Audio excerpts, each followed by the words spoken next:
Hi, Smark citizens. This is Gentrification, otherwise known as Chris Marshall in real life. I'm here with professional wrestler Dom Vitale of the Nothing to Prove podcast. How you doing? Very good, Chris. How about you? This has been a long, interesting, and fun weekend. It has for sure. Yeah, we're here at FanFest, which is the offshoot of Comic-Con. Mm-hmm. We finally figured out what cosplay does not consent means. It's not. It does not mean yes. Yes. So, since it's FanFest, the one thing you haven't really talked about this weekend are fans of professional wrestling. Yeah. So, let's get into how to be a good wrestling fan and how to avoid being a terrible wrestling fan. The one big thing you always hit on with your show is when professional wrestlers take to the internet and say things outside of kayfabe or outside of the business that they probably shouldn't, because it undermines the business eventually. I've actually come across this as a fan.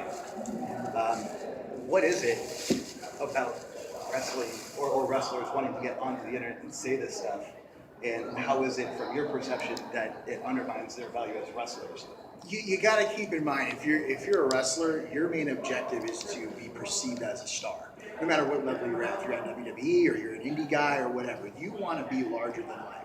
And when you pigeonhole yourself and get played by social media, pretty much at the hands of yourself, you're doing yourself and your character, your career, whatever you want to call it, a complete disservice. So I don't want to come off on the internet as just some guy, because that doesn't make me special. That doesn't make anyone want to see me. If I'm the same as the guy that works on the dock down the street, what's going to make Joe Schmo want to pay his 10, 15, 20 bucks to go watch me wrestle on Friday night when you can go watch Joe Schmo fight someone at the bar for free? You know what I mean? Right. There's a fine line, and to me it all comes back to training. It really does. When I was brought in, I was taught, keep your mouth shut in every aspect of what you do in wrestling. There's this trend now, obviously, with social media being such a huge part of what we do. When I broke in, it really wasn't a thing. So obviously times have changed, but you can use social media to your advantage. You don't have to give up your hand, so to speak. So for example, you have guys now that'll go on Facebook after wrestling someone and thank them for the match. Why? You just fought somebody, and I don't need to know that you guys are fucking buddies. Can I swear on here? Yeah, go for it. That's kind of my thing. I don't need to know that you guys are friends. Like, leave something to the unknown for me. I mean, wrestling has been exposed, ridiculously large as of late, and it's like, why expose it more? Another thing I see is that really kind of just irks me the wrong way is, as far as that goes, is there's folks that get invited to like the WWE Performance Center, or they do extra work at Raw and SmackDown, which is a great thing for them, a great opportunity. But I was always taught, when you get those spots, you don't fucking say anything about it. You don't say, hey, make sure you tune in to Raw tonight for... No, shut the fuck up and do your job, what you're paid for. There's a line, and you reach that point where to me, you're just being a mark for yourself. You have to respect the privacy of wrestling, especially when you're a performer. That's what it's based on. You said kayfabe before, and I do my damnedest to try to preserve that as best as I possibly can. It never even crossed my mind to tweet, Facebook, or do anything to let anyone know I was doing anything for WWE when I was doing those things. I wouldn't even text my family. No. Yeah, when I go on your Twitter or your Facebook pages, I almost never see you interact with other wrestlers unless it's something that you've already done previously in the ring, like with Jack Jamison. I've never seen you say a nice thing about that man. And I don't need to know anything beyond that, because you're you in the ring and then when you're on the internet. Yeah, there's no disconnect. What you see is what you get with me. And if I have a great match with someone that maybe I get along with really well outside the ring, and we're telling a story in the ring where we hate each other, chances are I have their fucking phone number. Or chances are I can get a direct message them on Facebook or Twitter. And if I was that stoked about the match and I really was genuine and wanted to thank them, just send him a text message or just call him. Why do you have to put that out for everyone else to see? Why? Because you're a fucking mark. That's what it comes down to. When there was one particular wrestler who made some comments after a match I had saw, and I wound up realizing that one particular moment where I was like, holy shit, was that real? Did he get me? And I was hooked with that one thing, and then I go on Facebook, and then this individual says what happened and everything. Refused to name names, but everyone who left the show knows exactly what he's talking about. Yeah. Everyone who worked the show knows exactly what he's talking about. Mm-hmm. And it undermines the work that he just did in the ring. Yeah. So I don't get Facebook being a personal venting forum. It can't be because there's so many fans out there. Yeah, your page is not exclusive to the people within the business. What you're putting out there, anyone and everyone can see. And 99.9% of the guys that use Facebook have it to interact with fans. Like that you want people to know where you are when you're wrestling, what stuff you have for sale, all that kind of stuff. Keep your fucking baggage to yourself, whether it's wrestling drama that you have in politics with somebody or personal drama and issues that you have going on in your everyday life. Leave it out. There was one particular wrestler I discussed with you before who I paid money to go see this individual because they don't come to Arizona or hadn't previously. Okay. Shortly down the line, I saw this individual live stream themselves with some friends, smoking weed, drinking. I do that. Sure. And this individual knocked themselves down a little bit. And then about a week or two later, this individual announces that they got an adult job.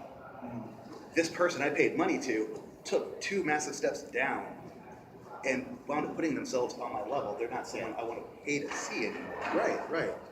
I don't understand that whole concept of this, and I've talked about it on my show, the shoot job thing, and you're talking about your everyday life. Like if you are that type of person that really needs to put that shit on Facebook because it makes you feel better or makes you feel like some type of venting that it's an emotional cure for you, then get a separate page if you have to, and just include your friends and your close family. Don't put fans on there, if that's really what you have to do. But I'm more of the idea of, no, like, you're a wrestler, right? You are supposed to be larger than life. That's what we do. We're real life comic book characters, essentially. The real life fucking comic book characters shouldn't have to be telling me how they fucking are delivering pizzas or how they fucking working at Home Depot. Right. There's nothing, nothing bad about those jobs. I'm not saying that, but I would be completely disheartened if I was a fan and I was watching WWE and let's say Dolph Ziggler is my favorite wrestler, and I come to find out that he works fucking at I don't know, Kmart 3 days a week when he's not on the road. Like, oh, really? Like, you're supposed to be traveling the world and doing what you love. You're supposed to be the star. You're not supposed to be like me. You're not supposed to be like me. Like relatability, like Kevin Owen has, is supposed to attract you to him. You're not supposed to relate yourself to me on this everyday level. Right. So stay off Facebook for sure. That's to the wrestlers, not just. Well, for the wrestlers and the fans, because you can ruin it for yourself by looking into this stuff too much, which leads me right into dirt sheets. If you take dirt sheets seriously, you're being a bad fan. You're ruining it for yourself, and you're turning yourself into a human dirt sheet. Yeah. There was one individual I came across at a show, just the absolute worst. What is it about wrestling in dirt sheets that lead people to sit there and watch a show and call out moves and be like, oh, I know what's going to happen? Yeah. I guess that's the way that we're going. It's just like with one of your favorite TV shows. A lot of people like to read the spoilers before they come out, like things that are pre-taped. And that's what a dirt sheet is. Essentially, it's a spoiler. And people want to be in the know. And I think that's part of the big reason is that you have something like pro wrestling that has been so close-knit and so closed off for such a long time. And with the advent of the internet, and prior to the internet, you did have like the dirt sheets that were mail order. You had to actually get them in the mail, which exposed it a little bit. Now the internet's here and everything is completely exposed. So everyone feels like they're entitled to be behind the curtain and know what's going on and what we're doing. That's a good word. Entitlement. Entitlement. That's completely what it is. But for all those of us that are in the wrestling business and that have given so much and sacrificed so much to be here, it's a privilege. It's a privilege for us to be in that brotherhood, and for someone else to kind of skip around all that and feel like they're included just because they know the fucking website to go to, that rubs me the wrong way. Now, don't get me wrong. I'm not gonna sit here and tell you I don't read a dirt sheet, but I'm not the one that's on there looking for rumors and like, ooh, what's that match gonna be and who's gonna win? I don't fucking care about that. I'm too old for that shit now. Right. I look at it. I'm a wrestling fan. I love wrestling. I love everything about it, and I love it as an art form. It's been a huge part of my life for so long. But if there's a story breaking, I might want to know the information about it. I don't want to know what you think is going to happen or why something may have happened. I want the facts. So, like a legitimate news story is what I'm looking for, to a dirt sheet for. Because I know sometimes they do have like credible sources, like so and so stated. If your source is WWE, clearly stated, not like my source within the WWE right here is what I think about your fucking source, because 9 times out of 10 it's fucking bullshit. Right.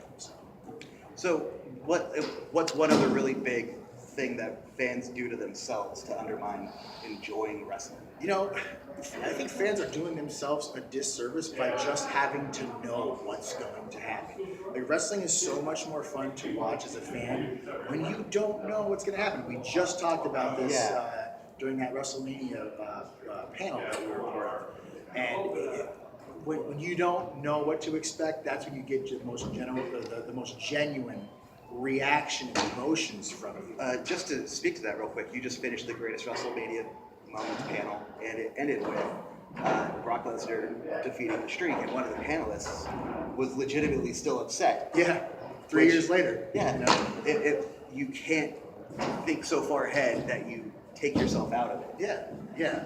And everyone wants to be in on the game kind of thing. It's just like with a magician. Everyone wants to know how the tricks are done. And then when you find out how the tricks are done, it's kind of like, it literally loses its magic. Yeah, I don't want to see the magician anymore. Why would you want to do that to something that you love so much, like wrestling? Like I get there's curiosity there, and everyone wants to kind of have their opinion, and that's fine. I think everyone is entitled to their opinion, but when wrestling, they always say there's no right or wrong way to do wrestling.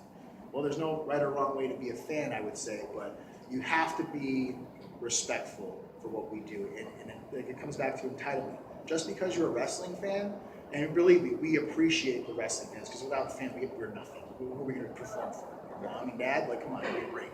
But we don't owe you anything, because we've given you our bodies. We're giving you our lives, outside of the ring, like our personal lives. Like, we're sacrificing those things to put on a show for you. So if you don't like it, okay, that's fine. I get that. Not every show or not every match is going to be great.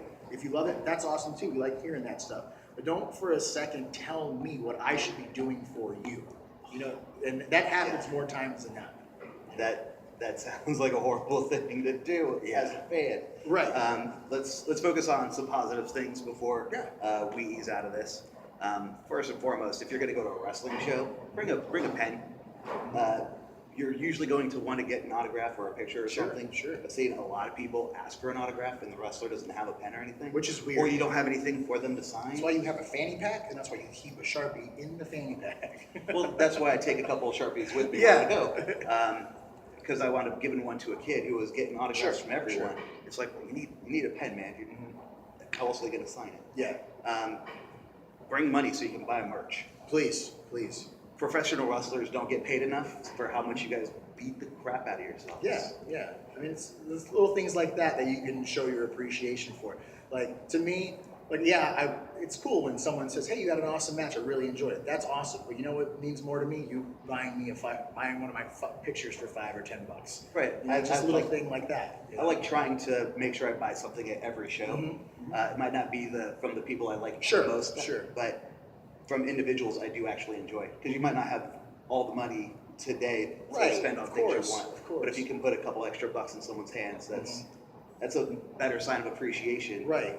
Than just sitting there watching and clapping and saying thank you. Yeah. And just to add to, like I said, you can have your opinion on a match as a fan. I completely can sympathize with that. But don't for a second think that you know more about what we do than we do. just because you've watched wrestling for 10, 15, 20, 30 years.